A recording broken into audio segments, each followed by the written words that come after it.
안녕하세요. 저는 어린 딸을 키우며 개인 프리랜서로 일하고 있는 30대 후반의 여자입니다. 짧다면 짧은 결혼 생활을 끝내고 지금은 부모님과 함께 뉴질랜드에서 지내고 있습니다. 이곳의 푸른 초원 위에서 아이와 함께 평화로운 나날을 보내고 있자면 과거의 그 속 시끄러운 일들이 다 전생처럼 느껴지기도 하네요. 이런 평화를 얻기 위해 저는 제 인생의 가장 큰 폭풍을 온몸으로 맞아야 했습니다. 원래 저는 성격이 해맑고 낙천적이라는 이야기를 많이 들었습니다. 살면서 크게 부딪히거나 상처받을 일이 잘 없었기 때문이죠. 대학교 졸업하고 항공사 승무원으로 일을 했고 퇴사 후에는 모바일 쇼호스트 일을 했었습니다. 승무원 일을 할 때도 방송을 할 때도 저의 긍정적인 에너지가 좋다는 칭찬을 많이 들었어요. 세상은 저에게 따뜻하고 밝은 곳이라고 생각했고 사람 만나는 것도 좋아했죠.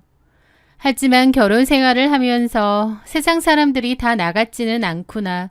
세상에는 내가 이해할 수 없는 별의별 사람들이 다 존재하는구나. 정말 못돼 처먹은 인간도 많구나. 아주 뼈저리게 깨닫게 되었습니다. 저희 부모님은 정년퇴직을 하시면서 뉴질랜드로 이민을 가셨어요. 거기에 큰오빠가 사는데 부모님도 그리로 아예 이민을 결정하신 거죠. 그러면서 원래 저랑 같이 살던 2층짜리 단독주택은 저에게 증여를 해주고 가셨습니다. 부모님이 안 계신 집에서 저는 혼자 살았죠. 2층 주택이라 관리하기가 좀 힘들긴 했지만 그래도 가족의 추억이 담긴 소중한 곳이었기에 제 딴에는 부지런히 관리하며 살았던 것 같아요.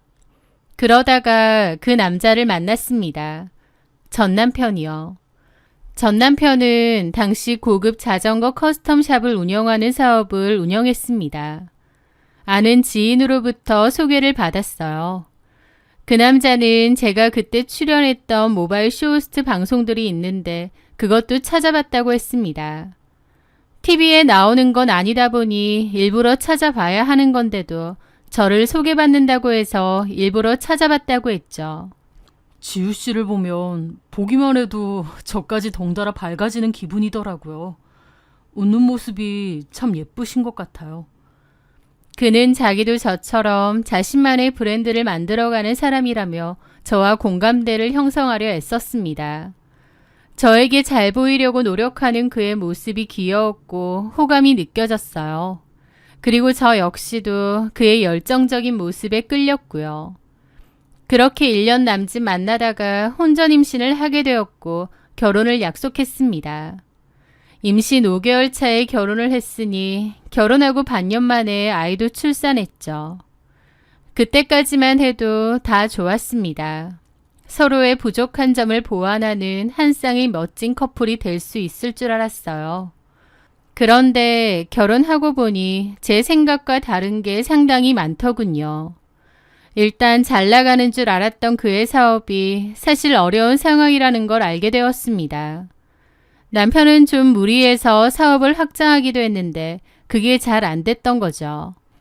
저한테는 괜찮다, 금방 해결될 거다 라고 큰소리 쳤지만 전혀 아니었습니다. 상황은 점점 나빠져만 갔죠. 결국 결혼하고 1년이 지났을 무렵 사업을 정리하게 되었습니다. 그런데 그것보다 더 충격적인 건 그 1년 동안 어떻게든 사업을 다시 일으켜보려 했던 남편이 거액의 빚을 졌다는 거였습니다. 저한테는 말도 안 하고요. 그 빚은 시부모님이 사시던 아파트를 담보로 잡은 대출이었습니다. 이미 빚 남기고 사업 정리하고 나서야 저한테 고백을 했던 거죠. 자기 딴에는 저 걱정 안 시키고 알아서 해결해 보려 했는데 그게 안 됐다며 얘기를 하더라고요. 게다가 더 큰 문제는요. 남편이 그 빚을 감당하지 못했고 결국 시부모님과 신우들이 살던 시댁집이 경매로 넘어가게 되었다는 거였습니다. 남편은 너무 힘들어했고 자기 식구들을 다 내쫓게 만들었다면서 발을 동동 굴렸죠. 그때의 저에게는 별다른 방법이 없었습니다. 우리 부모님이랑 동생들 당장 길거리에 나 앉게 생겼어. 다 나 때문이야. 내가 죽일 놈이야. 여보, 일단 진정해. 방법이 있을 거야. 지우야, 내가 정말 자기한테 미안한데 우리 식구들 이 집에서 잠깐만 같이 좀 지내면 안 될까? 내가 무슨 짓을 해서든 어떻게든 최대한 집 새로 구해서 부모님하고 동생들 나갈 수 있게 할게. 당장 오갈 데가 없어져서 그래. 어? 남편은 저에게 눈물로 호소하며 자기 식구들은 어쩌냐고 하는데 난감하더라고요. 솔직히 싫죠. 편하지도 않은 시댁 식구들이랑 한 집에서 같이 산다니요. 저도 그때 육아와 일을 병행하느라 정신이 없었는데 시부모님까지 같이 산다고 생각하니 너무 불편하고 부담스러웠습니다. 그런데 제 표정을 읽었는지 남편은 제 약한 부분을 정확히 파고들었습니다. 그리고 이건 우리를 위해서도 나쁘지 않은 선택이야. 자기 일 더 하고 싶어 하잖아. 일 욕심도 많고.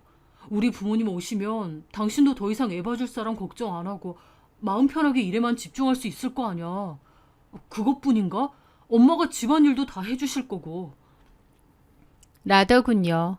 사실 아이를 육아하고 있긴 하지만 그 바람에 일을 못하고 있어서 답답한 것도 있었습니다. 모바일 쇼호스트로 전향을 했기에 최대한 열심히 일하고 싶었는데 아이가 있기 때문에 쉽지 않았거든요. 남편의 설득도 그렇고 또 상황 자체가 제가 거절하기가 힘든 상황이었습니다. 결국 저는 등 떠밀리듯 그 제안을 받아들이게 되었죠. 흔쾌히 좋은 기분은 아니었지만 그래도 괜찮을 거라 생각했습니다. 어쨌든 시부모님이 일하는 저 대신 아이를 돌봐주신다고 했으니 그 부분만이라도 좋게 생각하자 싶었죠. 그렇게 시댁 식구들이 저희 집으로 오게 되었는데요. 무릎이 안 좋은 시부모님을 위해 1층을 내드렸고 신우들도 1층에 있는 방을 썼습니다. 저와 남편, 아이는 2층을 쓰게 되었고요. 그때는 미처 몰랐습니다. 제 집을 통째로 기생충들에게 내어줄 뻔한 끔찍한 결정이었다는 사실을 말이죠. 막상 같이 살아보니 제 생각보다 불편하고 짜증나는 일이 너무나 많았습니다. 제가 일만 할 수 있게 해준다면서 집안일이고 육아고 다 해주신다더니 웬걸요. 집안일은 온전히 제 차지였습니다. 그리고 오히려 식구들이 늘어나니 해야 할 일만 산더미처럼 더 불어난 거죠. 어머님은 아이를 봐주신다는 명목하에 하루 종일 거실 소파에 누워 TV만 보셨어요. TV를 늘 틀어놓고 애는 설렁설렁 봐주신 거죠. 게다가 신우들도 손 하나 까딱 안 했습니다. 어쨌든 오빠네 집에서 살게 되는 건데 눈치 보거나 이런 게 전혀 없더라고요. 저는 모바일 쇼호스트로 일하다 보니 스튜디오로 출근을 할 때도 있고 집에서 라이브 방송을 진행할 때도 있거든요. 집에서 라방을 할 때면 저도 방송에만 집중할 수 있게 도와주셔야 되는데 시댁 식구들이 있다 보니 그것도 안 되는 겁니다. 제가 집에서 라이브 방송을 진행하고 있는데 시어머니께서 아무렇지 않게 카메라 뒤로 불쑥 들어오셔서는 예, 오늘 저녁은 뭐 할 거니? 라고 물으신 적도 있어요.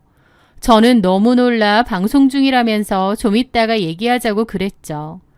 어머님은 이런 걸로 돈을 벌 수 있느냐며 막 기웃거리시다가 나간 바람에 방송을 망친 적도 있었습니다. 그 후로 문을 잠궈놓고 했는데 방송 중에도 자꾸 노크를 하고 본인 용무가 있으니 문 좀 열어보라고 하질 않나 너무 방해가 되더라고요. 그리고 집안일은 아예 안 도와주시면서 집이 지저분하고 관리가 안 된다고 핀잔처럼 자꾸 얘기를 하시니 저도 너무 스트레스가 심했습니다. 결국 저는 돈을 따로 주고 일주일에 2번씩 오는 도우미를 써야만 했습니다. 도우미를 쓰는 것조차도 어머님하고 갈등이 좀 있었죠. 집에 여자가 몇인데 돈을 주고 집안일 해주는 사람을 부르는 거냐며 저보고 돈 많냐고 하시는 거예요. 어처구니가 없었죠. 어머님 말 맞다나 집에 여자든 남자든 사람이 몇인데 왜 아무도 집안일은 안 하고 나 몰라라 하는지요. 너무 스트레스였지만 그런 걸로 길게 왈가왈부하고 싶지도 않아 그냥 전문가를 쓰는 게 낫다 정도로만 얘기했습니다. 시부모님 못지않게 신우들도 정말 골치 아팠어요. 집에 마음대로 친구들을 데리고 오질 않나 한번 왔다 하면 1층 거실이 엉망진창입니다. 집주인인 저도 거실에 있는 가구나 살림살이를 조심했었었는데 신우들은 그런 것도 전혀 없더라고요. 참다 못한 저는 남편에게 여러 번 얘기했습니다. 자기야, 어머님 아버님 집은 찾고 있어? 집? 여기서 계속 사실 순 없잖아. 그런데 남편은 멋쩍은 얼굴로 그러는 겁니다. 왜? 여기 집 넓고 다 같이 살아도 별 문제 없지 않아? 왜 문제가 없어? 나 솔직히 스트레스 너무 많이 받는데. 엄마가 슬기도 봐주시잖아. 일부러 애 봐달라고 부모님 모셔와서 사는 집들도 있다던데. 슬기만 봐주시면 뭐해. 나머지 집안일은 그대로고 내 몫만 늘어나는데. 그리고 슬기 봐주시는 것도 그래. 어머님하고 육아 스타일도 안 맞아서 사사건건 부딪히는 것도 너무 많아. 어쨌든 내가 엄마니까 이렇게 해주십사 하는 게 있는데 어머님은 그럴 때마다 그럼 네가 하라고 짜증내시면서 슬기 확 맡기고 나가버리실 때도 많잖아. 아, 그거는 자기가 잘못했지. 엄마가 봐주기로 했으면 엄마한테 전적으로 맡겨야 되는 거 아니야? 내가 다른 거 얘기하는 것도 아니고 안전에 관한 거 얘기하는데도 그러신다니까. 애 떨어질지도 모르는데 소파 끄트머리에다가 앉혀놓질 않나. 저번에는 기는 거 연습하라고 애를 엎어놓고 자지러지게 울 때까지 친구분들하고 통화를 하시질 않나. 솔직히 애를 신경 써서 봐주시는 것도 아니야. 아, 엄마도 어떻게 하루 종일 슬기만 보고 있어. 하루 종일 봐달라는 게 아니라 하여튼 차라리 어린이집에 맡기거나 사람 쓰는 게 더 나을 것 같아. 집을 구하고 있긴 한 거야? 그런데 제 물음에 남편은 민기적거리더라고요. 아, 자기도 알지만 나도 다시 사업 일으켜보려고 요즘 백방으로 뛰어다니잖아. 나도 정신 없거든. 내가 천천히 한번 알아볼게. 저번에도 그렇게 말했잖아. 도대체 언제 알아볼 건데. 자기야, 너무 닥달하지 마. 아, 솔직히 내 보기엔 자기가 너무 예민해. 우리 가족들 다 자기한테 피해 안 주고 살려고 하는 것 같은데. 뭐라고? 어이가 없더라고요. 저는 너무 스트레스 받고 있고 그게 한두 개가 아닌데 남편은 자기 가족들이 배려를 많이 해주고 조심하고 편하게 해주지 않느냐 생각하는 겁니다. 본인은 본인 가족들이니 당연히 편하겠죠. 남편에게 물어도 알아볼 생각이 있긴 한 건지 민기적 거리기만 하고 저의 스트레스도 갈수록 쌓여갔습니다. 그러던 어느 날 뉴질랜드에 계신 저희 부모님이 손녀를 보기 위해 한국에 오셨습니다. 저는 시댁 식구들과 같이 산다는 이야기를 부모님께 미리 말씀드렸습니다. 그리고 시댁 식구들에게도 저희 부모님이 오신다고 했죠. 그런데 웬걸 저희 부모님이 오시니까 시부모님도 신우들도 너무 불편해하는 겁니다. 엄밀히 저희 부모님 집인데도 오히려 저희 부모님이 눈치를 봐야 하는 이상한 상황이 된 거죠. 저희 부모님은 일주일가량 집에 머물기로 하셨는데요. 저희 부모님이 계신 걸 온몸으로 좀 유치할 정도로 불편해하는 겁니다. 식사 시간이 되어도 방에서 나오지 않거나 지나가며 마주쳐도 인사를 하는 둥 마는 둥 마치 저희 부모님을 원치 않는 불청객이라도 대하는 듯한 태도였습니다. 저희 부모님도 좀 황당해 보이셨고요. 저는 저희 부모님께 너무 죄송했습니다. 부모님이 저 편하게 살라고 증여해주고 가신 집이었기에 시댁 식구들 같이 산다고 했을 때 걱정을 많이 하셨거든요. 그런데 제가 괜찮다고 사정이 여의치 않아서 잠깐만 지내시다 갈 거라고 말씀드렸었어요. 그러면서 시부모님도 다 많이 도와주시고 배려도 많이 해주시고 신우들도 다 착하다고 말씀드렸었죠. 부모님 걱정하실까봐 제 딴에는 좋게 얘기했던 거고 저희 부모님도 그러느냐며 한시름 놓는다고 하셨는데 막상 직접 와서 지내보니 그게 아니라는 걸 다 아신 거죠. 저희 엄마는 저보고 같이 사는 거 괜찮으냐 계속 걱정하셨고 저는 괜찮다고 장서방이 집 알아본다고 했으니 알아보고 금방 나가실 거라고 말씀드렸습니다. 그런데 며칠 뒤 거실에 모여 있었습니다. 그런데 어머님이 그러시는 거예요. 근데 사돈 어른들은 언제 돌아가신대니? 일주일에서 보름 정도 있다 가실 생각으로 오셨어요. 보름씩이나? 세상에, 우리 민지랑 민정이도 너무 부담스러워 하는데. 민지랑 민정이는 신우들 이름입니다. 저는 좀 어이가 없어서 그랬죠. 아가씨들이 불편해한다고요? 안 그렇겠니? 다 큰 여자애들인데 집에 잘 모르는 어른들이 둘이나 더 있고 집에 있기 당연히 불편하지. 라는데 어처구니가 없는 겁니다. 그 순간 이 집이 저희 부모님 집이나 제 집이 아니라 시부모님 집인 줄 착각할 뻔했어요. 그래서 어이가 없는데 어머님이 또 그러시는 겁니다. 아무리 딸네 집이라고 해도 너무 오래 계시는 거 아닌가? 아무리 집이 2층 집이라고 해도 같이 지내기엔 좀 피좁기도 하고 사돈 어르신들도 불편하시지 않나? 그러는 겁니다. 기가 막힌 상황이죠. 객식구로서 얹혀있는 건 자기들이면서 집주인인 저희 부모님을 불편해하고 눈치를 주는 그야말로 주객이 전도된 상황이었으니까요. 저는 너무 황당해서 한 소리 하려는데 마침 주방에 있던 엄마가 그 얘기를 들으셨는지 나오셨습니다. 웬만해선 화를 내지 않으시는 저희 엄마지만 기분이 상하셨는지 어머님을 보며 웃으며 말씀하시더군요. 사부인께서는 저희가 있어서 좀 불편하신가 봐요. 어머, 거기 계셨어요? 인기척이라도 좀 하시지. 저희가 불편하다기보다 사돈 어르신들께서 불편하실까 봐. 저희가 불편할 게 있나요? 이 집에서 30년 넘게 살았는데요. 오히려 타지 생활하다가 집에 돌아오니까 아주 편하죠. 엄마가 일부러 저렇게 말하시더라고요. 누가 집주인인지 확실히 하시려는 것 같았습니다. 그 말에 어머님 표정이 확 굳더라고요.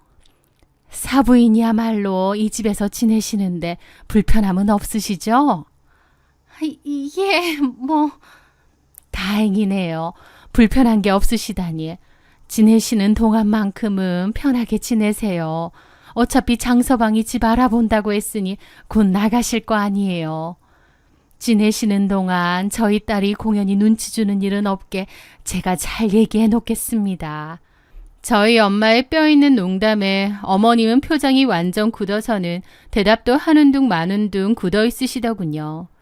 그 모습이 어찌나 통쾌하면서도 한편으론 서글픈 겁니다. 저희 부모님도 저렇게 말씀하시는 성격 아닌데 오죽하시면 저렇게 말하실까 싶고 괜히 이런 상황을 제가 만든 것 같아서 부모님께 죄송하고 그랬죠. 시부모님은 저희 부모님 얘기 이후로 표정 내내 안 좋아서 방 밖으로도 안 나오고 그러시더라고요. 저는 참다 못해 남편에게도 통보를 했습니다. 시부모님 지내실 집 알아보라고요. 그랬더니 남편이 사실 구할 돈이 없다느니 그제서야 헛소리를 하더라고요.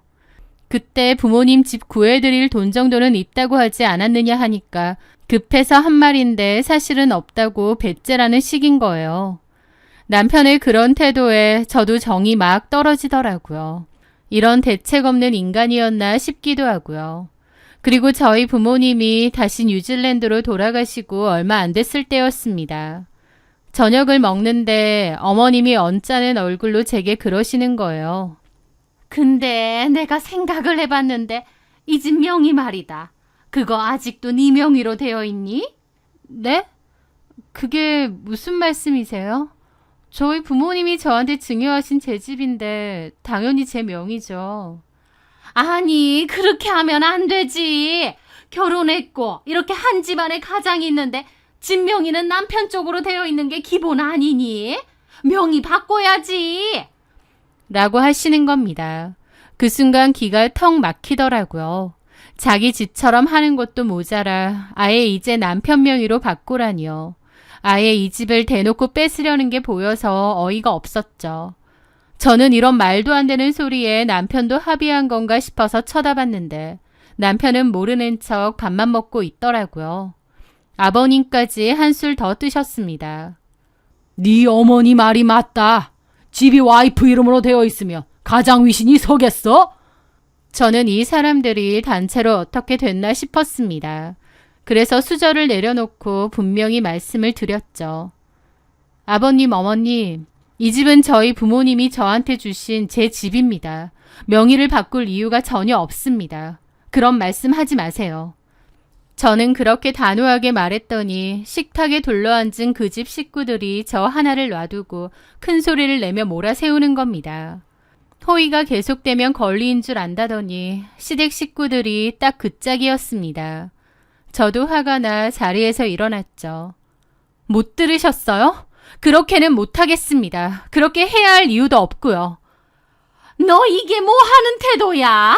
시부모 알기를 개똥으로 하네? 남편은 제 팔을 잡더니 올라오라고 하더라고요. 그렇게 방으로 올라가 남편과 크게 다퉜습니다. 내려가서 부모님께 사과드려. 내가 왜 사과를 해? 당신도 이 집 명의를 당신한테 해줘야 한다고 생각해? 엄마가 솔직히 저런 말 왜 하시겠어. 네가 돈 좀 번다고 우리 가족 무시하니까 엄마가 저러시는 거 아니야. 무슨 말도 안 되는 소리야. 내 핑계 작작대. 지금 너나 너네 가족들 내 집 뺏으려고 하는 거 누가 모를 줄 알아? 뭐라고? 나 진짜 못 해먹겠다. 더 이상은 못 참아. 너랑 결혼했다는 이유로 참았는데 이제 참을 이유가 없네. 집 구해서 나간다고 하더니 나갈 생각도 애초에 없었지. 이대로 눌러앉을 생각이었지. 나한테 집 뺏을 생각이었지. 야, 누굴 거지로 알아. 와, 진짜. 제 말에 남편은 할 말이 없는지 얼굴만 빨개져서 씩씩대더군요. 저는 그 싸움으로 이 결혼은 돌이킬 수 없다고 판단했습니다. 남편에게 정도 다 떨어지고요. 똑똑히 들어. 이 집, 우리 부모님이 나한테 주신 내 집이야. 나 참을 만큼 참았고 더 이상은 안 참아. 당신이랑 당신 가족들 이 집에서 나가. 뭐? 너 이렇게 나온다 이거지? 뭐 갈라서자 이거야? 나 지금 그럴 작정이야. 이번 달 말까지 다 정리해서 나가. 그날까지 안 나가면 바로 이혼소송 진행할 거야. 그리고 당신 식구들 전부 퇴거 불응 소송까지 걸어서 끌려나가게 만들 거야. 제 단호한 태도에 남편은 그제야 당황한 얼굴이더라고요. 여태까진 제가 좋게 넘어가줬더니 사람을 아주 우습게 봤나 보더라고요. 그날 이후 저희 집은 그야말로 냉전 상태였습니다. 시댁 식구들과 저는 서로를 투명인간 취급했고 저는 더 이상 그들에게 제 아이를 맡기지 않고 근처 어린이집에 보내기 시작했습니다. 제 집에서 저는 완벽한 이방인이 된 거지만 불편하지 않았습니다. 그리고 정말 약속된 날짜가 오면 쫓아내 버릴 생각이었어요. 이혼 생각도 하고요. 그렇게 약속한 날짜가 다가오던 어느 날 저녁이었습니다. 어머님께서 제 방으로 찾아오셨습니다. 정과는 달리 아주 온화한 표정이었죠. 아가, 그동안 우리가 너무 심했다. 지금 상현이가 집 알아보고 있으니 구해지는 대로 나가마. 그동안 미안했다. 갑작스럽게 사과를 하시더라고요. 그런데 그 순간만큼은 진심으로 미안해 하시는 듯 했습니다. 근데 아무리 그래도 우리가 한 가족인데 이렇게 틀어져서야 되겠니? 우리가 나갈 때 나가더라도 화해는 하고 나가는 게 맞지 않나 싶다. 괜히 우리 때문에 너랑 상현이 사이 틀어지는 것도 원치 않고 내일 시간 괜찮으면 저녁 같이 하자. 저는 그 갑작스러운 태도 변화가 의심스러웠지만 그래도 어른이 먼저 사과하시는데 매몰차게 거절할 수는 없었습니다. 어쩌면 정말 마지막이라도 좋게 마무리하고 싶으신 걸까 하는 생각도 들었고요. 저는 결국 그 제안을 받아들였습니다. 그렇게 저는 다음날 일을 하고 돌아왔고 시부모님은 식사 준비를 한상 해놓으셨어요. 아이는 방에서 일찍 자고 있다고 하고요. 제가 옷만 좀 갈아입고 오겠다 하니 어머님이 배고플 텐데 손 씻고 와서 밥부터 먹고 가라고 하시더라고요. 국 다 식는다고요. 그렇게 저는 앉았고 시아버님께서 와인을 따르셨습니다. 아가, 그동안 우리가 눈치 없이 이 집에서 너무 오래 지냈구나. 미안하다. 이 술 한 잔 받으면서 지난 허물일랑 잊어주면 안 되겠니? 그러면서 저한테 와인잔을 건네주셨어요. 저는 그래도 어른들이 저렇게까지 말씀하시니 마음이 조금은 누그러지는 기분이었습니다. 그런데 바로 그 순간이었습니다. 제가 와인잔을 받으려던 찰나 제 옷깃에 달려있던 리본이 찝히면서 실수로 와인잔을 손으로 쳐버리게 되었습니다. 쨍그랑 하는 소리와 함께 와인잔은 바닥으로 떨어져 산산조각이 났고 붉은 와인이 확 쏟아졌죠. 어머, 죄송해요. 제가 실수를. 저는 몹시 당황했는데 제 옷에도 와인이 좀 튀었더라고요. 죄송해요. 잠시만요. 저는 화장실로 일단 갔습니다. 이미 붉게 물들어버려 소용이 없었습니다. 심하게 물든 건 아니지만 그래도 어차피 집이니까 2층 제 방으로 올라가 옷을 갈아입고 나오기로 했습니다. 그렇게 조용히 나와서 계단을 올라가려다가 무심코 1층 주방 쪽을 내려다 보았을 때였습니다. 주방에서 어머님이 무언가 급하게 하고 있는 모습이 보이는 거예요. 등을 보이고 서 계셔서 처음에는 뭘 하시는지 몰랐는데 자세히 보니 시어머니는 찬장에서 새 와인잔과 약포지 하나를 꺼내 들고는 와인잔에 툭툭 털어 넣는 겁니다. 그걸 보는 순간 온몸에 피가 얼어붙는 것 같았죠. 어머님은 제가 나온지 모르시는지 화장실 쪽을 살짝 보더니 행주로 와인잔 안쪽 벽에 묻은 가루자국까지 꼼꼼하게 닦아내고 있었습니다. 저도 모르게 입을 틀어막았습니다. 저건 틀림없는 약이었습니다. 뭔지는 몰라도 저 몰래 약을 먹이려는 거였죠. 저는 일단 소리 없이 2층 제 방으로 달려가 문을 닫았습니다. 손이 덜덜 떨려 옷을 갈아입을 수도 없었습니다. 저 사람들이 나한테 뭘 먹이려고 하는 거지? 소름이 쫙 돋으면서 여기서 벗어나야 한다는 생각은 드는데 공포심에 머리가 정지된 것처럼 아무 생각도 나지 않았습니다. 저는 어쩌지 고민하다가 급하게 핸드폰을 들었어요. 그런데 그때 신우가 노크를 하더군요. 새언니, 옷 갈아입고 있어요? 다들 기다리는데. 저는 그 목소리에 정신이 번쩍 들었습니다. 저는 심호흡을 한번 하고 최대한 아무렇지 않은 표정을 지으려 애쓰며 옷을 갈아입었습니다. 그리고 태어난 척 다시 1층으로 내려갔습니다. 제가 자리에 앉자 시아버님께서 바로 그 새 와인잔을 제 앞으로 내밀었습니다. 아주 인자한 미소를 지으면서요. 자, 우리 며느리 옷도 갈아입었으니 이제 정말 우리 다 화해하는 기념으로 한잔하자. 저는 제 앞에 놓인 그 와인잔을 가만히 내려다보았습니다. 붉은 와인 속에 저를 해치려는 그들의 시커먼 속내가 비치는 것 같았습니다. 저는 와인을 마시는 척하면서 사실은 입술에 잔을 슬쩍 대기만 하고 마시지는 않았습니다. 그 짧은 순간에도 맞은편에 앉은 어머님이 제가 술을 마시는지 안 마시는지 유심히 살피고 있다는 것이 느껴졌죠. 제가 잔을 내려놓자 아니나 다를까 어머님이 물었습니다. 왜 안 마시니, 아가? 그 순간 저도 모르게 기지를 발휘해서 그랬죠. 와인에서 약간 상한 냄새가 나는 것 같아서요. 제 말에 옆에 앉아있던 남편이 제 잔을 냉큼 가져가더니 킁킁대더라고요. 무슨 소리야. 아무렇지도 않은데. 향 좋기만 하네. 마셔도 돼. 그러면서 그 잔을 다시 제게 건네는 겁니다. 다른 식구들보다 남편 놈까지 한통속이라는 게 너무 괘씸하고 분하더라고요. 그래서 제가 그랬죠. 그래? 당신 잔은 괜찮은가 보다. 그럼 바꿔 마시자. 그렇게 저는 잔을 바꿨습니다. 그 순간 시댁 식구들의 얼굴이 전부 굳어지는 것을 보았습니다. 시어머니와 시아버지가 서로 눈빛을 교환했고 남편은 당황하더라고요. 그게 얼마나 어이가 없던지요. 안 마셔? 아니, 나는 갑자기 속이 좀 안 좋아서. 그 모습에 제가 그랬죠. 방금 전까지 향 좋다면서 왜? 못 마시겠어? 이 와인에 뭐 문제라도 있어? 화가 나서 따졌지만 한편으론 그 순간이 너무 공포기도 했습니다. 그곳에는 제 편이 단 한 명도 없었으니까요. 저는 끝장을 보자 싶어 자리에서 일어나 주방으로 향했습니다. 목이 마르네요. 물 좀 마시고 올게요. 주방으로 걸어가는 척 하면서 저는 몰래 주머니 속에서 휴대폰을 꺼내 112를 눌렀습니다. 통화 버튼을 누른 뒤 주머니 깊숙이 넣어두었어요.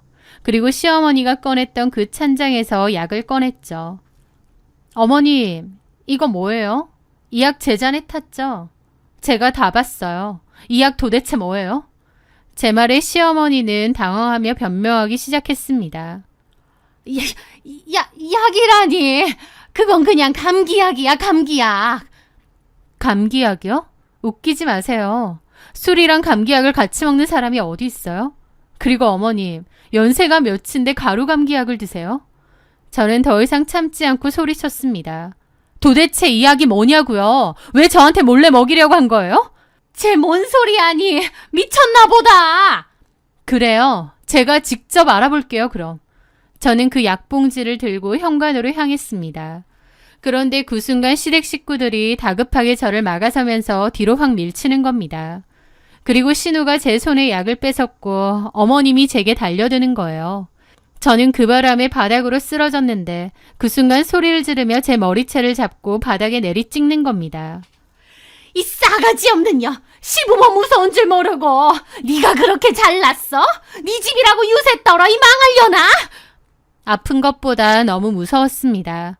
머리를 바닥에 찌이고 시어머니의 악독한 소나기에 머리채가 잡힌 채 흔들리는 동안 제 눈은 단 한 사람을 향해 있었습니다. 바로 제 남편이었죠. 하지만 남편은 시어머니를 말리지도 않고 이 모든 광경을 보고만 있는데 그 순간 깨달았습니다. 저를 때리는 시어머니보다 그냥 지켜만 보고 있는 저 인간이 더 끔찍한 악마라는 것을요. 그때였습니다. 띵동 띵동 요란한 초인종 소리와 함께 현관문을 부술 듯이 두드리는 소리가 들렸습니다. 경찰입니다. 문 여세요. 가정폭력 신고받고 출동했습니다. 그 소리에 시어머니의 움직임이 멈칫했습니다. 시댁 식구들 모두가 얼어붙었죠.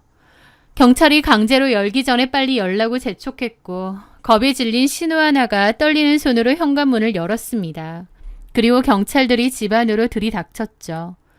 사실 저는 아까 2층 제 방에서 옷을 갈아입으며 그 공포 속에서도 이미 112에 문자를 보내두었습니다. 시댁 식구들이 저를 해치려 합니다. 제 술에 약을 탔습니다. 지금 당장 출동해 주세요.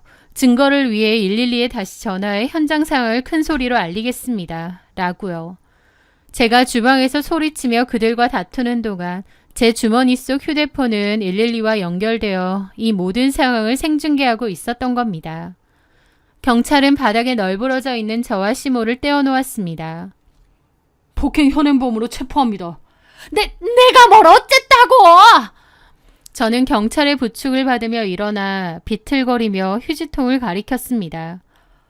저기에 약봉지 있어요. 저한테 몰래 먹이려던 거. 신우가 제 손에서 뺏은 약봉지를 버렸거든요. 경찰은 즉시 휴지통을 뒤져 약봉지를 증거물로 수집했고 시댁 식구들은 모두 경찰서로 연행되었습니다. 저는 경찰의 도움을 받아 병원 응급실로 가게 되었고 그곳에서 진단서를 끊었습니다. 다행히 심하게 다친 건 아니었지만 온몸이 떨리고 그 순간의 공포가 떠나지 않아 한참을 진정해야만 했습니다. 그리고 며칠 뒤 저는 담당 형사에게서 전화를 받았습니다. 그 약의 정체에 대한 검사 결과가 나왔다는 것이었죠. 강지우 씨, 와인에서 나온 성분 검사 결과가 나왔습니다. 뭔가요? 수면제 성분이 검출되었습니다. 수면제라고 하는데 등골이 오싹하더라고요. 저를 깊은 잠에 빠뜨려 무슨 짓을 하려고 했을까 소름이 끼쳤죠. 경찰서에서 형사들이 따지자 시모는 본인이 불면증이 심해서 수면제를 먹으려던 건데 제가 오해를 한 것이라며 생난리를 쳤다더군요. 시모가 평소에도 수면제를 잘 복용했고 저한테 억지로 약을 먹이려고 했다는 명백한 증거가 없어 더 따지고 들 수는 없었지만 폭행죄는 현장에서 체포되었기에 빼도 박도 못하는 상황이었습니다. 시댁 식구들은 제게 합의를 요구했지만 저는 단호하게 말했습니다. 선처는 없습니다. 법대로 처벌해 주세요. 결국 시어머니는 폭행죄로 처벌을 받게 되었고 저는 곧바로 이혼 소송 및 폭행죄를 근거로 위자료 청구 소송을 걸었습니다. 그 뒤로 지긋지긋한 싸움이 시작되었습니다.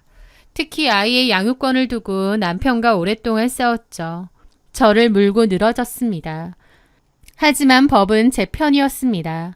남편의 폭행 사실과 시어머니의 비상식적인 행동들이 인정되었습니다. 하지만 문제는 끝나지 않았어요. 제가 이혼 소송에서 이기고 제 집에서 나가라고 했음에도 그들은 나가지 않고 버텼거든요. 결국 저는 법원을 통해 퇴거 명령을 받아냈고 법원 집행관들과 함께 제 집으로 향했습니다. 그들은 마지막 순간까지도 제게 악담을 퍼부으며 쫓겨났죠. 너 이렇게 독하게 굴어서 천벌받을 거다. 천벌은 남의 집에 기생하며 주인 행세하고 며느리한테 약까지 먹이려던 당신네들이 받겠죠. 두고두고 다신 보지 맙시다. 그들이 떠나고 텅 빈 집을 바라보며 저는 그제야 길고 길었던 악연이 끝났음을 실감했습니다. 저는 부모님이 계신 곳으로 떠났고 그것들은 손바닥만한 집 구해서 꾸역꾸역 같이 산다고 했습니다. 시모에게는 전과가 생겼고 위자료까지 톡톡히 물어야 해서 빚이 더 생긴 셈이죠. 아주 구질구질하게 산다고 하더군요. 소송이 모두 끝나고 저는 집을 정리한 뒤 친정 부모님이 계신 뉴질랜드로 아이와 함께 떠나게 되었습니다. 저한테 약까지 먹이려고 한 미친 인간들이기에 아이와 둘만 한국에 남아있다는 게 무서웠거든요. 이제 와서 돌이켜 생각해보면 애초에 내가 왜 합가를 허락하고 또 그런 불합리함을 왜 참았을까 싶기도 합니다. 하지만 매 순간 후회 없이 완벽한 선택을 하며 살 수 있는 사람은 아무도 없잖아요. 그 바보 같던 마음도 어떻게든 가정을 지키고 싶었던 제 나름의 최선이 아니었나 싶어요. 하지만 이제는 압니다. 제 자신을 지키지 못하는 선의는 결국 상처만 남길 뿐이라는 것을요. 저는 제 나름대로 제 상황에서 열심히 살아온 과거의 저를 비난하지 않고 잘 보듬으며 살고 싶습니다. 그리고 제 아이에게 더 강하고 현명한 엄마가 되어줄 생각입니다. 새로운 곳에서 행복하고 좋은 일이 가득했으면 하네요. 제 사연 들어주셔서 감사합니다.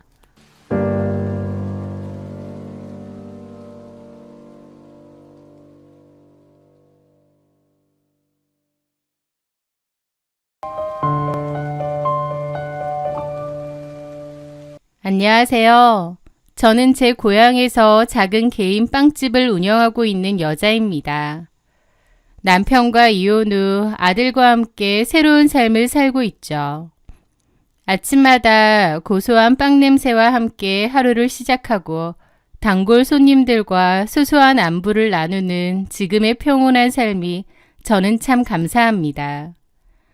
타 지역에서 쭉 살다가 다시 고향으로 돌아온 지도 꽤 됐는데 고향으로 내려올 당시만 하더라도 이제는 이미 이혼하고 남남이 된 남편과 함께 내려왔었습니다. 이곳에서 다시 새 출발해보자는 마음으로 내려온 거지만 그 남편과는 큰 갈등이 있었고 결국 이혼을 하게 되었죠. 지금도 그때 일을 떠올리면 어이가 없고 씁쓸한 기분마저 듭니다. 고향으로 내려오기 전까지 저는 경기도 성남에서 살았습니다. 남편과는 같은 회사를 다니며 만났죠. 남편은 기술 영업직이고 저는 ERP 담당 사무직이었습니다. 회사 내에서 친하게 지내다가 연인 사이로 발전하게 되었고 2년간의 사내 연애를 했어요.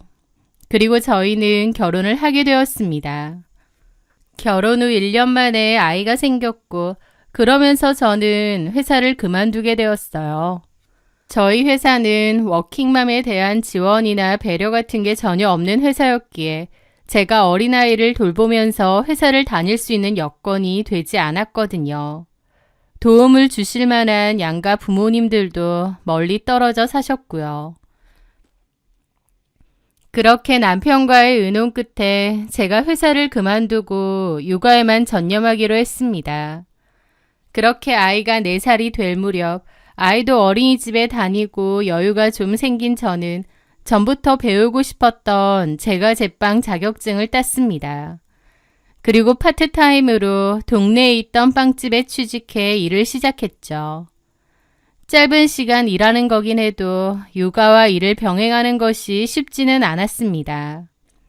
하지만 마치 천직을 찾은 듯 재밌기도 해서 재밌게 잘 다녔던 것 같아요.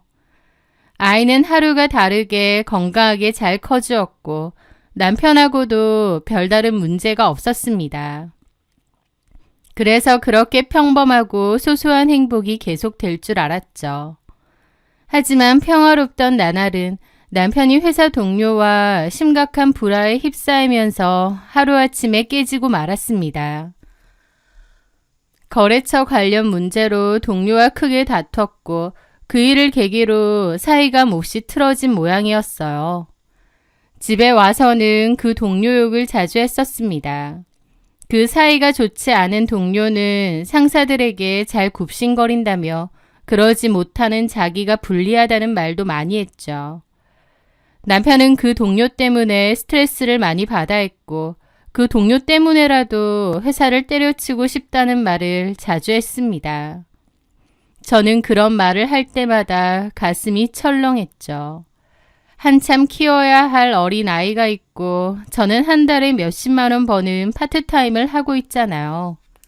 그런데 남편이 불쑥 회사라도 그만둬 버리면 생활은 어떡하나 싶더라고요.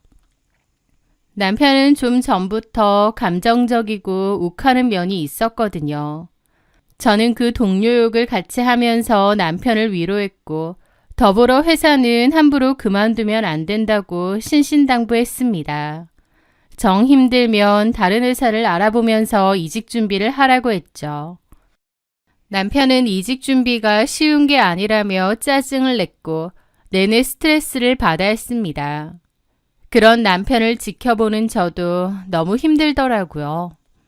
그러다가 일이 생겼죠. 그 동료와 회사에서 부딪히는 일이 있었고 몸싸움으로까지 번졌다고 했습니다. 그런데 회사 동료들이 다 그 동료 편을 드니까 남편은 욱하는 마음으로 폭언까지 내뱉었다고 하더라고요. 그리고 결국 그 자리에서 써두었던 사직서까지 던지고 나오게 되었습니다. 정말 최악의 마무리였죠. 속이 갑갑하더라고요.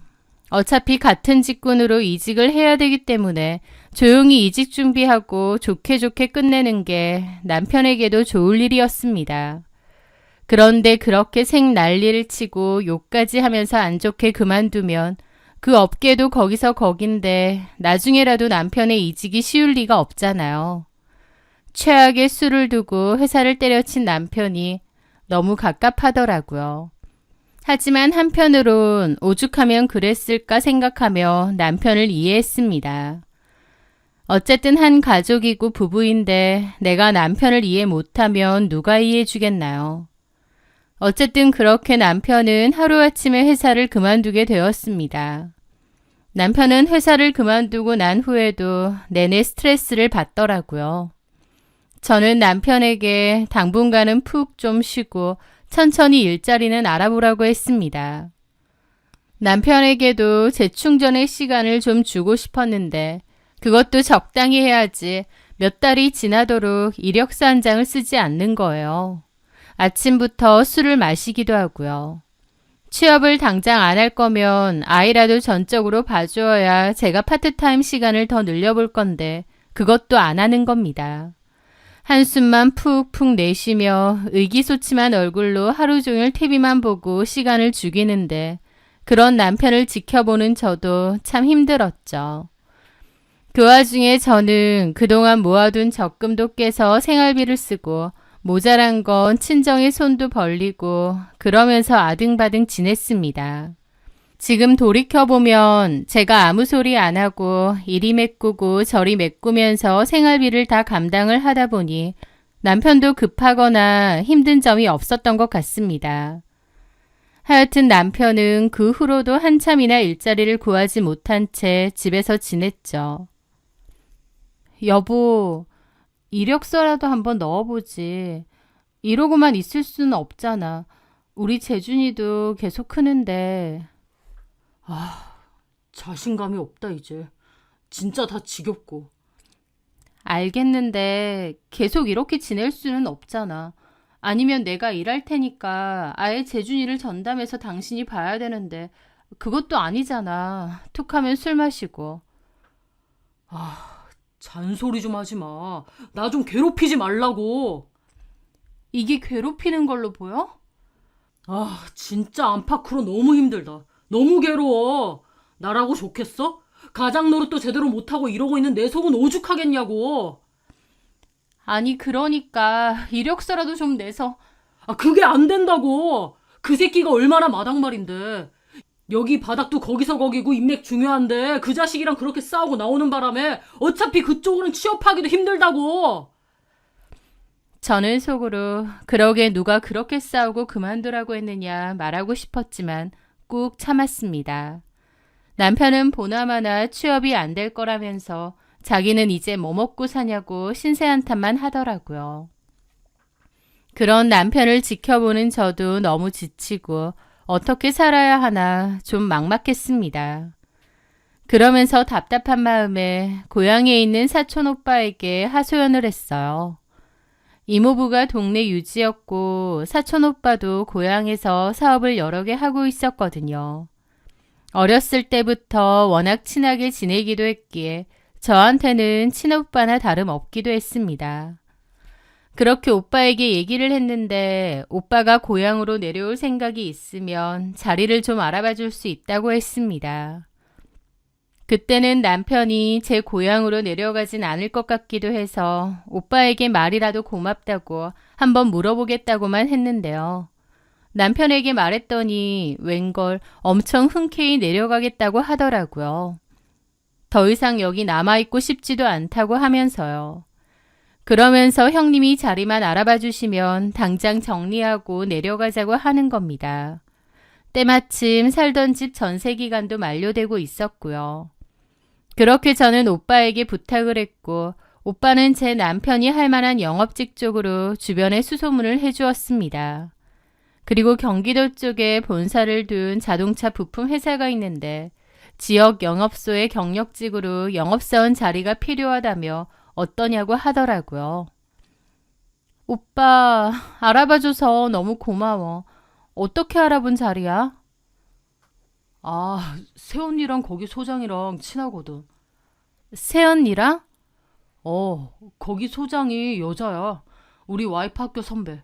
내가 조서방 자리 찾아주려고 여기저기 물어봤는데 새언니가 물어봤나 봐. 마침 영업사원 한 명이 그만둬서 새로 구해야 하는데 조서방 이력 듣더니 원하면 면접 보러 오라고 했다더라고. 그랬구나. 새언니한테도 너무 고맙고 그 소장님한테도 너무 감사하네. 내가 다음에 거하게 밥 한번 쏠게. 아이고 됐네요. 밥은 무슨. 일단 면접은 와보라고 했으니까 조서방한테 물어나 봐. 고마워 오빠. 남편이 했던 분야랑은 조금 다르긴 해도 크게 다른 건 아니다 보니 그런 부분은 공부를 좀 하면 될 것 같았고 페이나 조건이 나쁘지 않았습니다. 남편은 알겠다고 하겠다고 하더라고요. 의기소침해지고 아무 의욕이 없어 보였던 남편이지만 막상 일자리가 생긴다고 하니 사는 곳까지 옮겨가며 갈 의지가 있어 보이는데 참 고맙더라고요. 남편은 그 영업소에 면접을 보고 왔는데 그 여자 소장님이 시원시원하고 쿨해서 괜찮은 것 같다고 했습니다. 남편보다는 10살 정도 많다고 하더라고요. 저희는 사는 곳을 정리했습니다. 고향으로 돌아간다고 생각하니 기분 좋더라고요. 거기에 저희 부모님도 계시고 동생도 있고 친구들도 있고 사촌들도 다 있고요. 의지할 수 있는 사람들이 많이 있다고 생각하니 그렇게 마음이 든든한 겁니다. 새롭게 살 집도 지인들 도움 덕에 수월하게 구했죠. 고향으로 가게 되니 모든 게 잘 풀리는 것 같고 앞으로 뭐든지 다 잘 될 것 같고 그렇더라고요. 그렇게 부푼 마음을 안고 제 고향으로 온 가족이 다 내려가게 되었습니다. 남편은 그 영업소에 바로 취업을 했고 저는 원래는 빵집으로 취업을 다시 해보려고 했어요.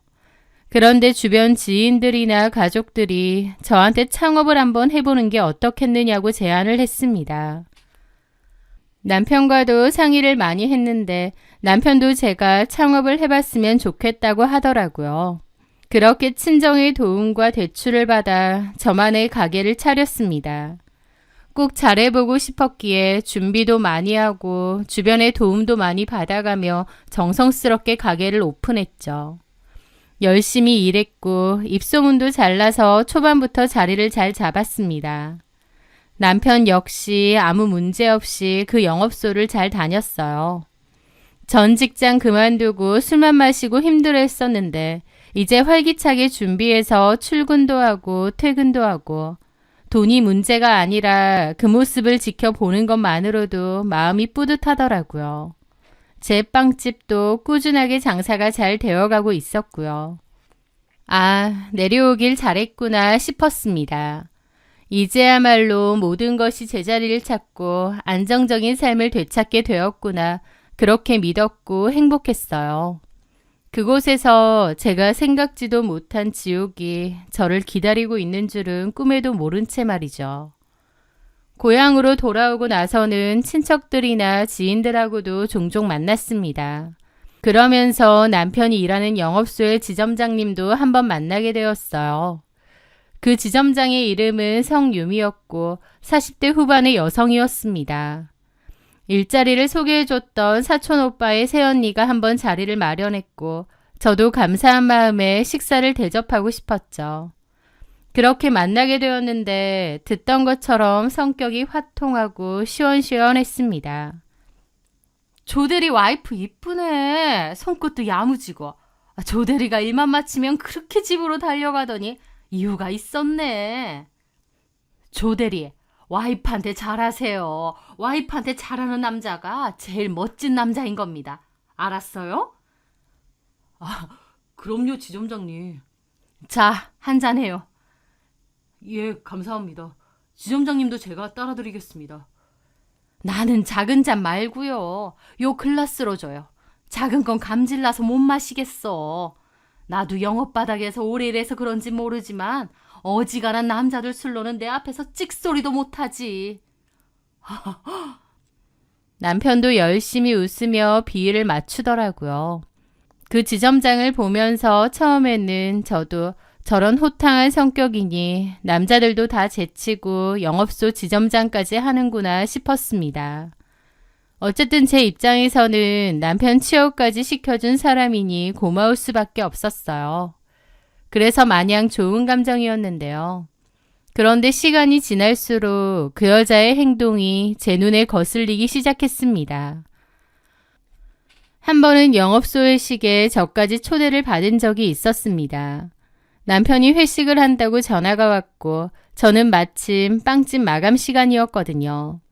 그래서 적당히 먹고 오라고 했는데 갑자기 그 지점장이 전화를 바꿔봤더니 시연씨? 아, 네, 지점장님. 빵집 끝났어요? 네. 잘 됐네. 그럼 여기로 와요. 우리 회식하는 자리. 시영씨 빵집하고 가까워요. 저는 좀 쉬고 싶기도 했기에 거절하고 싶었지만 남편 회사 상사기도 하니까 거절이 쉽지가 않더라고요. 아, 네, 알겠습니다. 지금 마감하고 있어서 마감 다 하고 갈게요.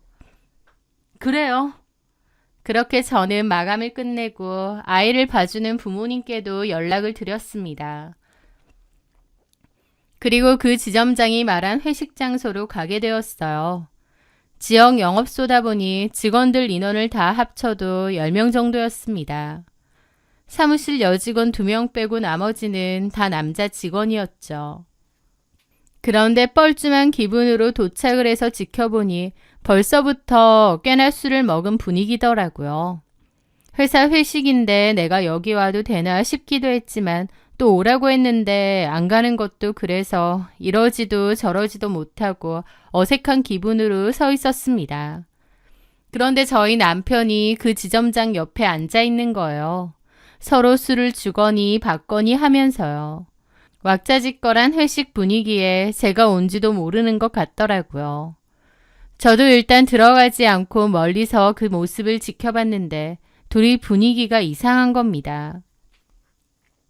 술을 따라준다는 핑계로 어깨를 감싸거나 장난이라며 제 남편의 허벅지를 툭툭 치고 몸을 기대는 등 도를 넘는 스킨십을 계속했습니다. 저는 속에서 끓어오르는 불쾌감을 느꼈죠. 그런데 남편도 그런 지점장의 행동에 불편한 게 아니라 즐기는 것 같은 겁니다. 물론 사회생활이라 참는 걸 수도 있었기에 그때까지만 해도 남편이 오히려 짠했죠. 저는 도저히 그 안으로 들어가지 못하고 그냥 돌아 나왔습니다. 저한테도 오라고 하긴 했지만 안 가도 상관은 없었는지 별다른 연락도 없었고요. 그날 집으로 돌아가는데 여러 생각이 들더라고요. 저 지점장 너무 손버릇이 안 좋은데 싶기도 하고 남편이 저런 걸 다 참는 건가 싶기도 하고요. 집에 돌아와서도 한참이나 불편한 마음으로 남편의 귀가를 기다렸고 남편은 새벽 2시가 다 돼서야 만취된 상태로 들어왔습니다. 술에 취해 잠든 남편을 보니 좀 마음이 안 좋더라고요. 그리고 다음날 남편에게 진지하게 물어봤습니다. 여보, 나 어제 회식 자리 갔었는데. 진짜 왔었어? 진짜 왔냐니, 오라며. 아, 그거야 그냥 하는 소리였는데. 근데 안 들어온 거야?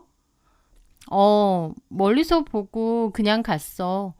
근데 평소에도 지점장님이 회식할 때 그렇게 해? 뭘? 내가 봤는데 당신 허벅지 만지고 몸기대고 그러던데 장난이라기엔 너무 심하잖아. 당신 괜찮아? 그런데 남편은 그게 뭐가 문제냐는 반응이더라고요. 아, 회식이고 단합하자고 모인 자리에서 친하게 구는 거지 뭐.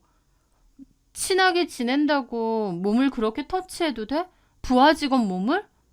그런데 남편은 오히려 저를 보고 어이없다는 듯 비웃는 겁니다. 왜 이렇게 고지식하게 굴어? 회식이 다 그렇지 뭐. 다 그렇다니. 그러면 지점장님이 당신 몸 터치하고 그러는 게 당신은 아무렇지도 않단 말이야? 아, 오버 좀 하지 마. 무슨 터치야. 그냥 친해서 술자리에서 장난 좀 치는 거 가지고. 아, 사회생활 안 해본 사람도 아니면서 왜 그래? 나도 회사 생활 오래 했었지만 요즘 그렇게 하면 성희롱으로 신고당해. 무슨 성희롱. 아, 진짜 미치겠다. 아, 제발 부탁인데 오버 좀 하지 마. 아, 그리고 나 바빠. 쓸데없는 소리 좀 그만해. 하면서 그냥 자리를 떠버리더라고요. 남편의 반응이 황당했습니다. 어제 지점장님이 그렇게 만지고 기대고 스킨십을 했을 때 남편도 불쾌하지만 참는 줄 알았는데 남편은 전혀 불쾌하지도 않았고 그게 뭐가 문제냐는 식인 거예요. 한마디로 남편도 똑같이 그런 스킨십을 즐기고 있었던 거고 저보고 오히려 왜 오버하느냐고 하는 상황인 거죠. 어처구니가 없었습니다. 남편의 여자 직장 상사가 몸 밀착하면서 허벅지 터치하고 그러는 걸 직접 봤는데 아, 사회생활 하는구나 하고 넘어갈 와이프가 어디 있겠나요? 아무렇지 않아 하며 도리어 저에게 뭐라고 하는 남편의 태도에 제 속에서 의심의 씨앗이 생기는 기분이었습니다. 설마 하는 생각이 그때 처음 들었던 것 같아요. 왜냐면 제가 봤을 때 그 스킨십이나 분위기는 보통 친밀한 게 아니었거든요. 아무리 술을 먹었고 회식 자리라지만 회사 사람이랑 누가 그렇게 하나요? 뭔가 속에서 그 둘의 관계에 대해 어떤 의심이 생기는 듯 했습니다. 그 일자리를 소개해준 친척 오빠가 잘 다니냐고 빵집에 놀러 왔었고 저는 고민하다가 오빠에게 말했습니다. 그런데 오빠 역시 웃으며 제 말을 대수롭지 않게 넘기더라고요. 아유, 시연아. 너도 회사 생활 해봤으면서 왜 그래? 영업하는 사람들 원래 털털하고 스스럼 없고 그렇잖아. 그리고 그 지점장이 원래 스타일이 그래. 너도 성격 봐서 알지만 화통하고 거리낌 없고 그런 성격이야. 여자 대장부. 남자든 여자든 안 가리고 스킨십도 좀 하는데 딴맘 있어서 그런 거 아니야. 조서방이 일 열심히 하니까 예뻐해서 격려해주는 것 뿐일 거야. 오빠도 저렇게 말하기에 저도 더 이상은 말하지 못하고 입을 닫았습니다. 와이프인 제가 그 이상한 느낌을 받았음에도 사회생활 아니냐 그런 것도 이해 못해주냐는 말에 도저히 할 말이 없더라고요. 그런데 사촌 오빠가 그 얘기를 새언니에게 한 모양이고 새언니가 그 지점장에게 전달을 또 했던 모양이에요. 제가 신경 쓰니 조심하라고요. 그런데 그 지점장이 저한테 직접 전화까지 해서는 가르치듯 말하는 겁니다. 시원 씨, 바빠요? 아, 안녕하세요, 지점장님. 어쩐 일이세요? 나 성희한테 들었어. 그때 회식 자리 왔다가 그냥 갔다며. 성희는 제 새언니 이름입니다. 그 말을 듣는데 너무 곤란하고 아차 싶더라고요. 아, 예. 성희한테 대강 들었는데 좀 이상한 오해를 하고 있더만. 아, 오해라기보다 저는 쩔쩔매는 기분으로 변명을 했죠. 내가 지점장이기 전에 인생 선배로서 얘기하는데 남편 너무 잡돌이 하지 마. 남자들은 잡으면 미꾸라지처럼 더 빠져나가는 법이야. 사회생활 열심히 하는 사람한테 이래라 저래라. 내 보기엔 별로 좋지 않아. 시원 씨가 남편 길을 팍팍 살려줘야지. 밖에서 힘들게 일하는 남편을 그렇게 의심하고 그러면서? 들어보니 시원 씨도 전에 조대리랑 같은 회사 다녔다며. 사회생활 좀 해봤으니 알 거 아냐. 남편 사회생활 성공하는 거 그게 다 아내 몫이야. 쓸데없는 오해는 안 했으면 좋겠어. 나도 직원들 동료차 친하게 지내는 건데 그런 오해 기분 나쁘고. 그 말에 저는 너무 곤혹스러운 기분으로 죄송합니다라고 연거푸 사과를 했습니다. 그래요. 무슨 말인지 알아들었을 거라 여기고 이만 끊을게요. 그러고 전화를 끊는데 너무 기분이 나쁜 겁니다. 제 딴에는 고민하다가 얘기한 건데 그 얘기를 아무렇지 않게 자기 와이프한테 전한 사촌 오빠에게도 화가 나고 또 아무리 자기가 남편 상사면 상사지 저한테 전화해서 이런 식으로 가르치려 드는 건 좀 오버 아닌가요? 너무 불쾌한데 또 한편으론 내 오해인가? 내가 너무 예민한 건가 싶기도 했어요. 그 여자의 당당한 태도에 저조차도 헷갈리기 시작한 거죠. 그런데 그게 아니라는 걸 얼마 지나지 않아 알게 되었습니다. 얼마 뒤 거실에서 남편은 축구를 보며 맥주를 마시고 있었어요. 그런데 남편이 잠깐 화장실에 갔고 저는 아이 재우고 나와서 소파에 앉았죠. 그런데 그때 마침 남편의 휴대폰 화면이 번쩍이는 것을 우연히 보게 되었습니다. 화면 상단에 떠오른 메시지 알림 보낸 사람은 지점장님이었지만 내용은 전혀 업무적인 것이 아니었습니다. 자기야, 오늘 힘들었지? 푹 쉬어. 저는 그 글자를 보고 온몸이 굳었습니다. 제가 다가가 다시 확인하려 하자 화장실에서 나온 남편은 화들짝 놀라며 제 손에서 휴대폰을 낚아채듯 가져가 황급히 화면을 꺼버렸습니다. 뭐야 방금? 성유미 지점장한테 문자 온 것 같은데? 무슨 스팸 문자야. 잘못 봤어. 뭘 잘못 봐. 이리 줘봐. 남의 폰을 왜 달래? 의부증이야? 라며 벌컥 화를 내는 겁니다. 그의 당황한 얼굴, 허둥대는 손짓, 그때 알겠더라고요. 아, 남편하고 그 여자하고 무슨 사이가 맞구나라는 걸요. 저는 그날 더 이상은 폰을 달라거나 싸우지 않았습니다. 안 줄 게 뻔했고 이미 지운 것 같았거든요. 저는 일단 모르는 척 했습니다. 그러면서 그 둘 사이에 뭔가 있다는 확신이 들었기에 어떻게 하면 증거를 잡을 수 있을까 고심했죠. 하지만 마땅한 방법이 없더라고요.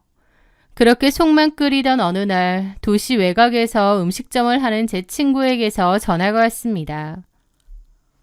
시연아, 너 지금 어디야? 가게야? 야, 너네 남편 우리 매장 왔다? 아, 진짜? 외근 갔나 보네.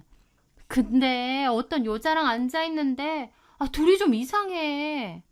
그 순간 정신이 확 들더라고요. 여자? 혹시 좀 나이 많은 여자?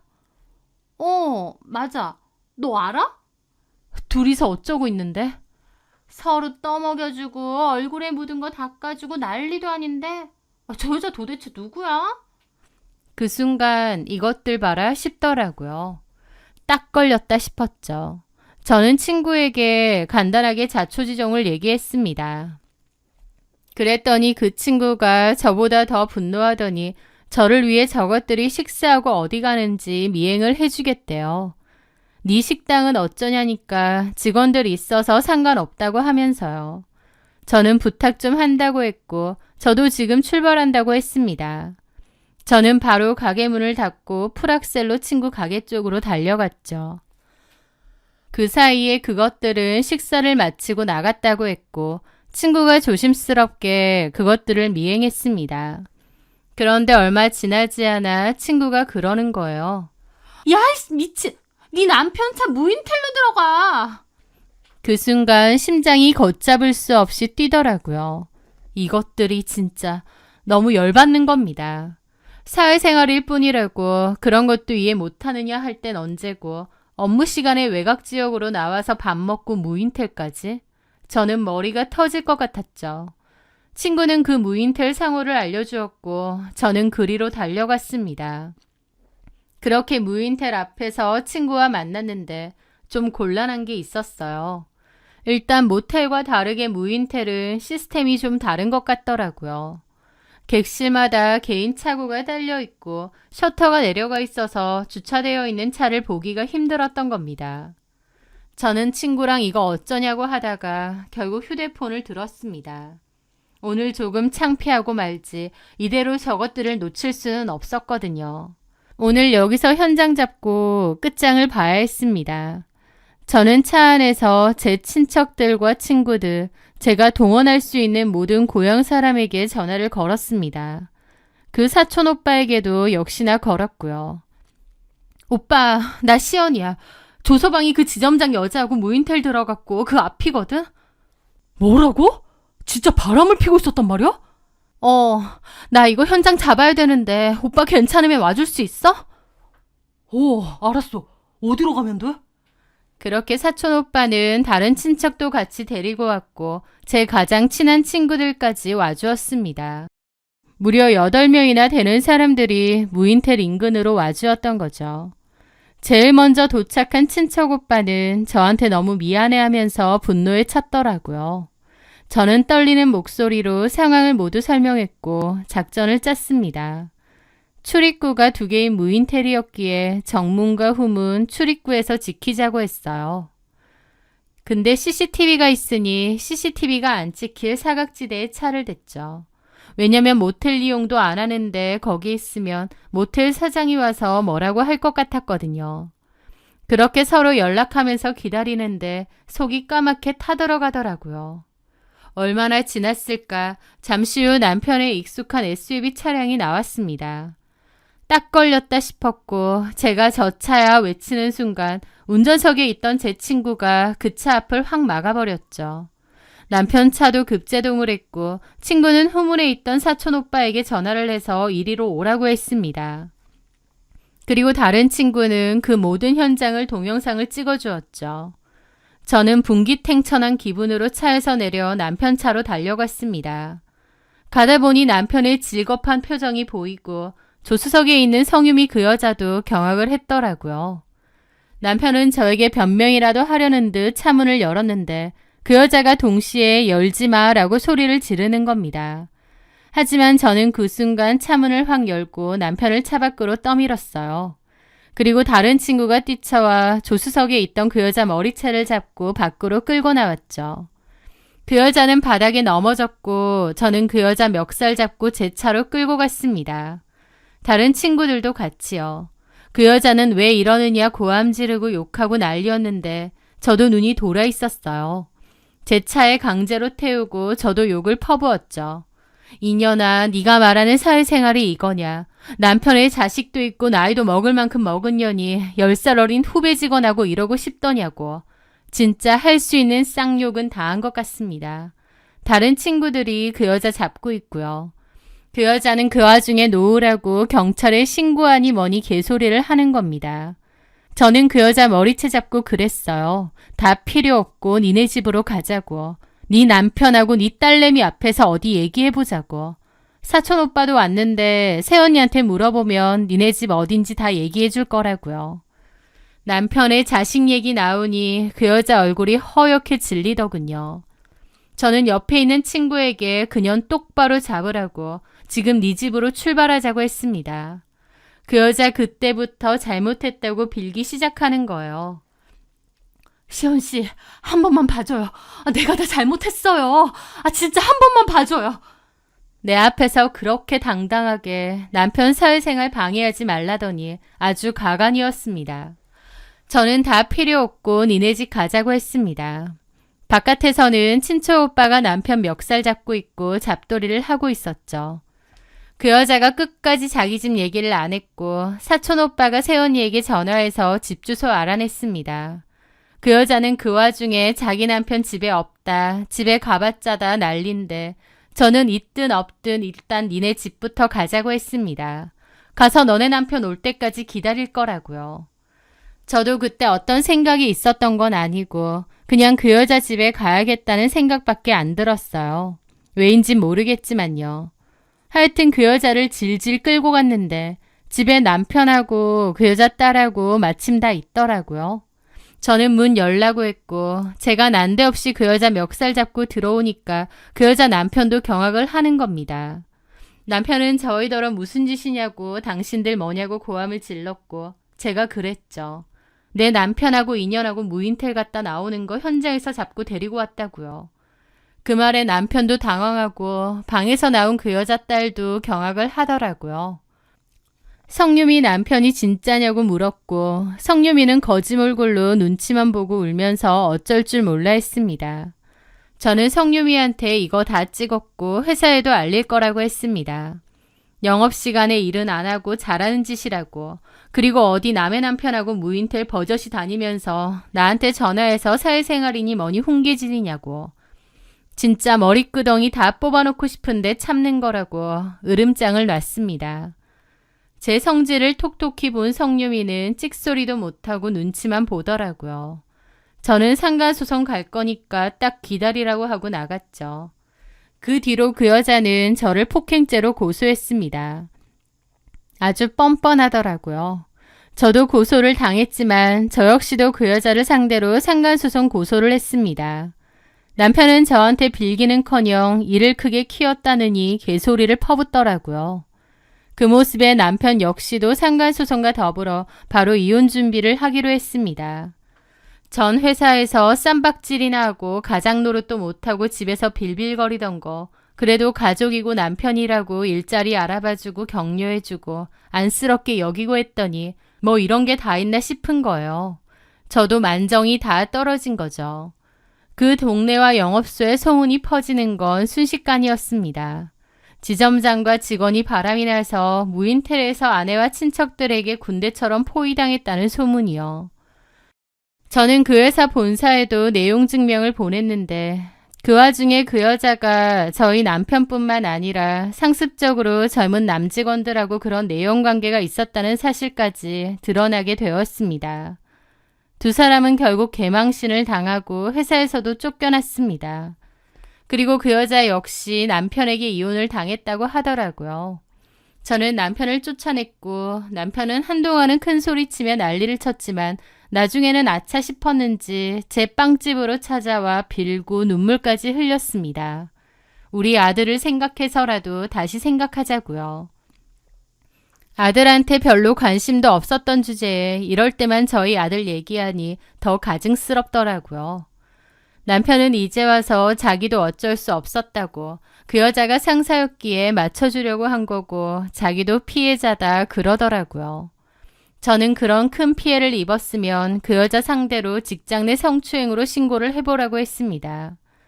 결국 남편은 저한테 보여주기 식으로 그 여자를 신고했다가 그 여자도 난리가 났죠. 둘이서 좋다고 그러고 다녔는데 이제 와서 그 여자를 신고했으니까요. 그 일로 둘이서 개판으로 싸우더라고요. 남편이 그 여자를 신고하든 말든 저는 용서해줄 생각이 없었기에 계속 이혼도 진행했습니다. 나중에는 서로 합의하에 소송 취하하고 그랬나 보더라고요. 결국 남편은 모든 것을 잃고 이혼까지 당한 채 다시 원래 있던 곳으로 돌아갔습니다. 그렇게 남편과 끝을 낸 거죠. 저는 남아서 제 빵집을 더 열심히 운영하고 있습니다. 지역이 들썩거릴 정도였던 그 사건 때문에 저도 한동안 힘들었죠. 어쨌든 저한테도 개망신인 일이니까요. 하지만 창피한 것보다 그때 제가 원하는 대로 속풀이한 게 더 시원하더라고요. 가끔 손님들이 제게 물어보세요. 그 사람들은 지금 어떻게 사냐고요.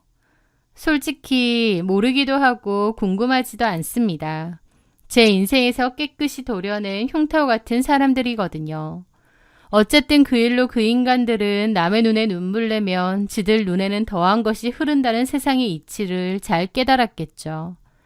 그 지옥 같았던 무인텔 앞에서 제가 만약 혼자였다면 어쩔 줄을 몰라 했을 거예요. 하지만 제 전화 한 통에 망설임 없이 달려와준 사람들 덕분에 저는 다시 일어설 수 있었습니다. 제 손을 잡아주고 제 편이 되어 함께 분노해준 그 사람들에게 평생 감사하는 마음으로 살아가려 해요. 혹시 지금 저처럼 믿었던 사람에게 배신당해 홀로 아파하고 있는 분이 계시다면 이 말만은 꼭 해드리고 싶어요. 혼자 모든 것을 짊어지려 하지 마세요. 손을 내밀 용기만 있다면 당신의 편이 되어줄 사람은 분명히 곁에 있습니다. 부디 그 손을 잡고 다시 일어서시길 바랍니다. 저처럼요. 제 길고 굳었던 이야기 끝까지 들어주셔서 정말 감사합니다.